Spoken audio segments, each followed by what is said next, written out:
My mom kicked me out for her new family, then demanded college money for my siblings when she found out I'm successful. To put things in perspective, my mother gave birth to me at the age of 20, and my biological father was never involved.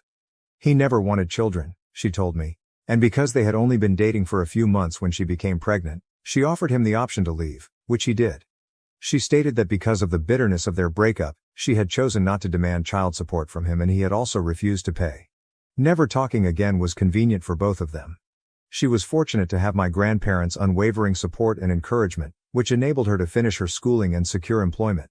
She dated a couple men while I was younger, and she began dating Harry, a co-worker, when I was about 8 years old. Before getting married, they dated for over 3 years. Although we weren't very close, Harry and I got along well enough to put up with each other being in the house. When my mom became pregnant 4 years after they were married, everyone was overjoyed, including me. In retrospect, I probably should have known what was going to happen, but I was too preoccupied with the idea that my mother would always support me. I hoped mom wouldn't leave me now because she had endured a lot of challenges raising me by herself. She obviously distanced herself from me after she married Harry, and we began to drift apart, but I thought it was only a phase and that things would improve. During her pregnancy, I did my best to be encouraging, but she appeared to get angrier every time I was there. To avoid disturbing her, I made the decision to become scarce, but it seems that I wasn't inconspicuous enough. She and Harry sat me down for a serious conversation 6 months after she gave birth to twins. They informed me that they couldn't keep me in the house since they had 2 children to look after. They couldn't legally throw me out without getting in trouble because I was still a juvenile, having just turned 16. By highlighting the financial burden of providing for a big family, on their meager income, they attempted to persuade me otherwise. Since we had been living comfortably up until that point, I honestly didn't think it was hard to maintain 2 adults, 1 teenager and 2 kids on the salary of 2 web engineers. They clearly only wanted me gone. I genuinely didn't want to leave, so even at that point I attempted to offer ways to stop it. If money was a problem, I offered to acquire a job, but my mother said she wanted to save money and resources for the children who deserved it more. She stated that they deserved to stay with them more than I did, not that they needed this more. That was all it took for me to decide that I had to leave because it was obvious that no one wanted me. They knew I had enough dignity to know I was unwanted, so they had only nudged me in the right way after I left, without even telling me where I should go. Their strategy was successful. Since they hadn't really evicted me, it wasn't technically an eviction, but I would still consider it to be the same. I felt like I had no other choice after they had forced me into a difficult situation. I went straight to my grandparents' house when I left that day. They wanted to be there for the twins, so even though they were upset about what my mother had done, they didn't cut her off. At 16, I obtained part-time work because I could no longer financially rely on my grandparents due to their advanced age. When my mom and Harry went to visit my grandparents with the kids, I would see them every now and then, but they seldom ever inquired about me. They tended to be very formal, as if they didn't miss me at all, even when they did see me. They actually appeared to be happy without my presence.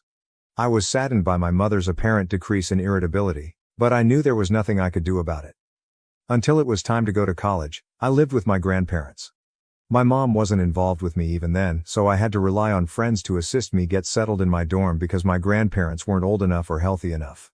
My mom and Harry declined, preferring to preserve money for the twins' future, so I had to take out a student loan, and one of my relatives co-signed for it. Fortunately, one of my uncles agreed to assist if I assured him that he would never be responsible for any of the costs. I worked while I was in college to make sure I wouldn't fall behind on my payments and to give myself a financial advantage. My mother and I hardly spoke once I started college, and only my grandparents were present when I graduated. Not even my mother bothered to congratulate me. In order to avoid being a burden to my elderly grandparents, I began working and lived independently after college. Although I didn't make much money during the first few years, I was still able to pay for groceries, utilities, rent, and even started to pay off my debt while setting money up for the future. In fact, I would describe that as living on a limited income. Fortunately, things finally got better. It took a while, but I eventually rose through the ranks of my organization. Considering that I received very little assistance, I'm proud of how far I've gone and am now in a rather comfortable posture. Unexpectedly, my mother discovered that I earn a good living, even though we haven't spoken for many years. At nearly 33, I currently hold a senior management role at the same organization where I began my career. About 4 months ago, I got a big promotion, but I wanted to keep it a secret, so only a select few individuals knew about it. To thank my uncle for co-signing my loan back when I was having trouble paying for college, I did inform him. According to what I understand, he just met my mom and Harry at a family get-together and urged her to get in touch with me to congratulate me on my success. Even though I'm sure he meant well, it didn't work out because she didn't even get in touch with me to offer me congratulations. In the end, my mother learned about it and recently visited my home with Harry, insisting on talking to me. I should note that I haven't spoken to her since I started college. I blocked her everywhere and left her out of my life after graduating since I didn't think there was any use in hoping she would change her mind. She didn't appear to be negatively impacted, and to be honest, I doubt she even noticed. Only my grandparents, who were aware that I disliked discussing my mother, were in contact with me and they steered clear of the subject. I didn't really stay in touch with my uncle either, so I was unaware that my mom and Harry had been having financial difficulties for a few years. Only when they arrived at my door and told me how bad things had gotten did I find out. It was wishful thinking, but the only reason I even allowed them inside was because I hoped they would be coming to make amends.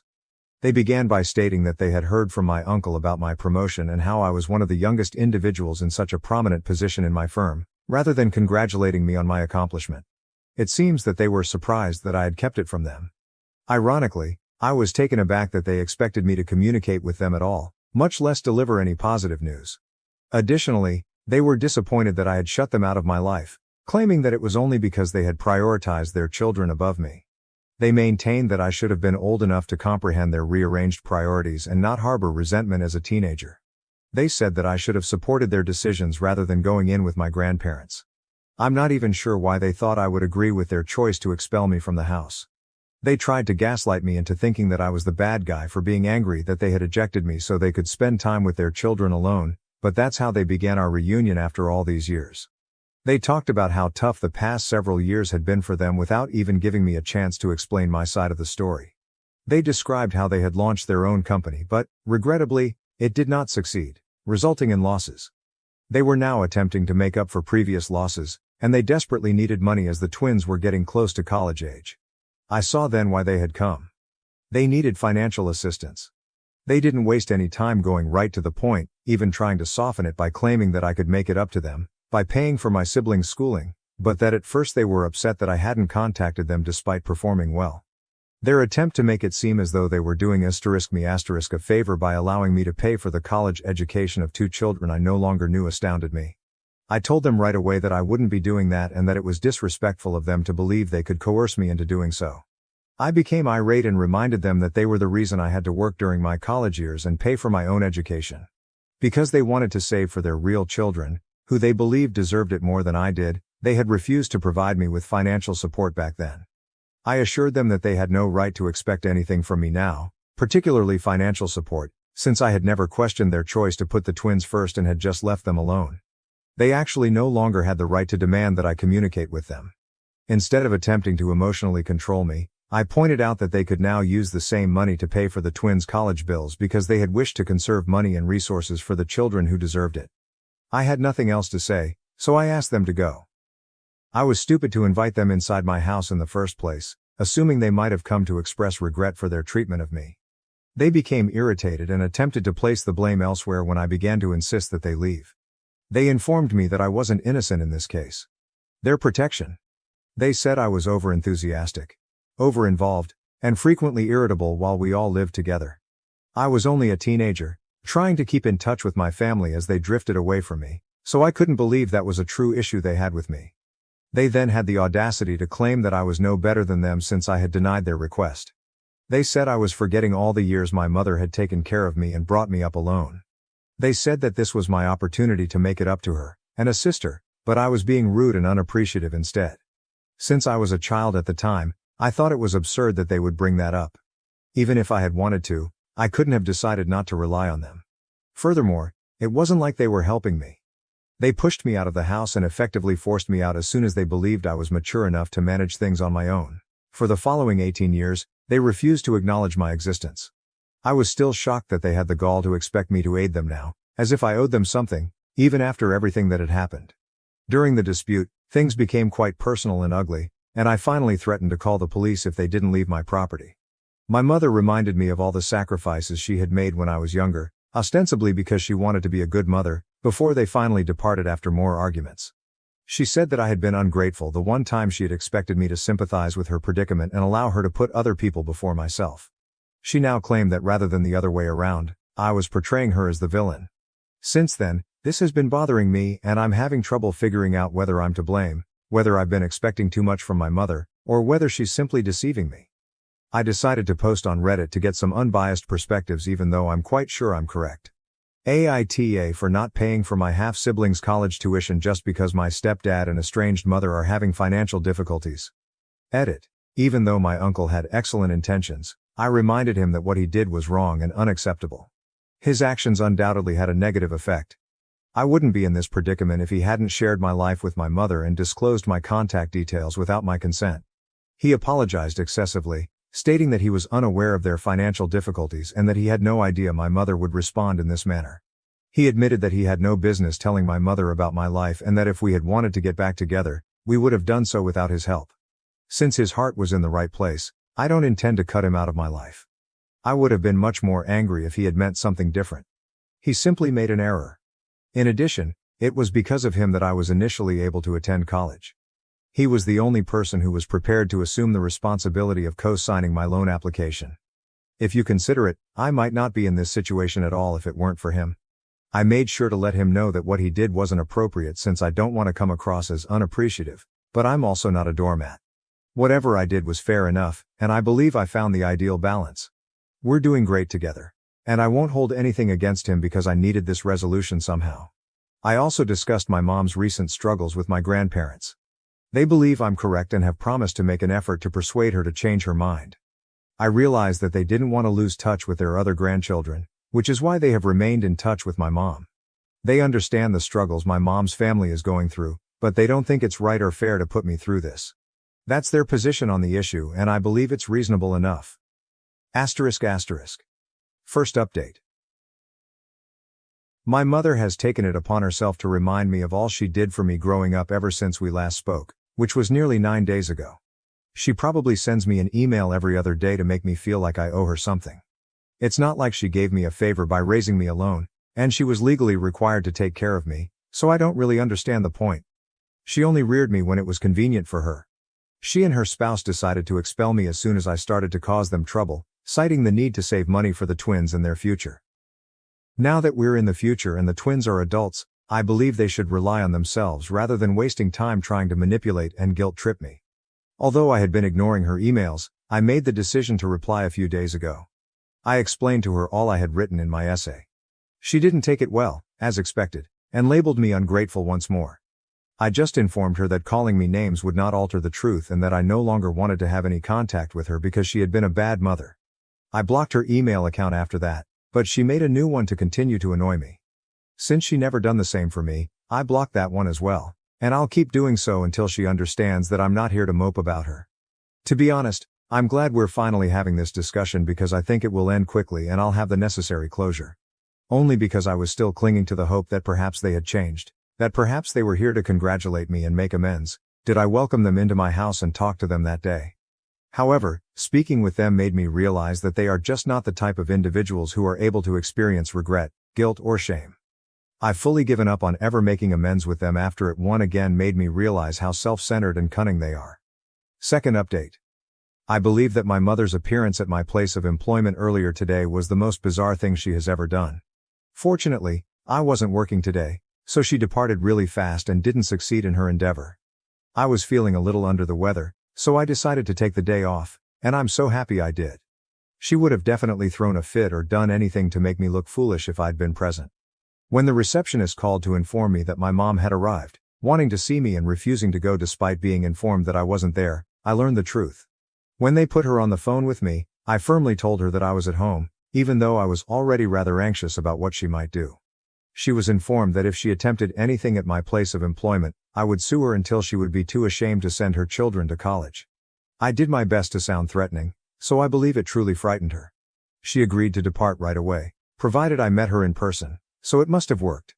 I reminded her that she couldn't afford a lawsuit at the moment and informed her that she wasn't in a position to be making demands. I also mentioned that my employer would not think twice about suing her if the situation worsened, which would be a very different scenario because they wouldn't be as forgiving as I had been. She'd be better off just going out in silence. I didn't get any more calls or notifications regarding the event, so I guess she left after giving the phone back to the receptionist. I can't afford for this to happen again because that was undoubtedly a near call. I've made the decision to speak with a lawyer to find out what precautions I may take. She hasn't threatened me directly, so I'm not sure if this is enough to get a restraining order, but I still want to speak with the attorney to discuss my alternatives. I just have to hope that this experience was unpleasant enough for her to think about leaving me alone till then. Update 3.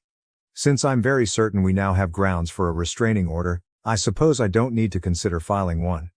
When my mother arrived at my place of employment last week, I was able to persuade her to leave. However, in light of this week's events, I believe that a restraining order against her needs to be issued for everyone. She was waiting outside my door when I got home from work a few days ago. I informed her right away that I didn't want to argue and that I would call the police if she didn't leave. She practically raced at me and threw me to the ground, sending my phone flying out of my hands as I was ready to dial. She cursed at me and blamed me for everything that had gone wrong in her life, while she attempted to beat me up. It took me a while to react since I was so taken aback by her insane conduct. However, because I consistently work out and am much younger than her, it was simple for me to overwhelm her when I did. Fortunately, all the shouting had alerted my neighbors to the problem and caused them to call the police. They even came to my aid and restrained my mother as we awaited the arrival of the cops. I made the decision to file charges when the police eventually arrived. She is currently in a lot of trouble. In addition, I've discussed this with my attorney and requested a restraining order against her. I've been informed that Harry has taken the children and moved in with his parents. I'm not sure if he intends to come back anytime soon. He apparently challenged her about her behavior after saving her and informed her that she couldn't continue acting in this manner. She also got into a fight with him, which seems to mean she's really lost it.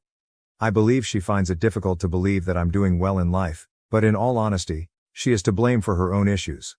I will not be sorry for her. I'll have the restraining order in place soon, and since I'm making more money, I've already started thinking about moving into a larger home. Since now seems like the ideal moment, I'm going to start exploring my alternatives. Being linked to someone like that is embarrassing, so I sincerely hope my mother receives the support she needs and learns to behave normally. She has also been nasty to my grandparents, who have told me they no longer want to be around her. The only person she can blame for everyone avoiding her is herself. Anyway, I'm not worried about it anymore. Thank you for watching. If you haven't subscribed yet, please do so and hit the notification bell to stay updated with more shocking real-life stories happening around you.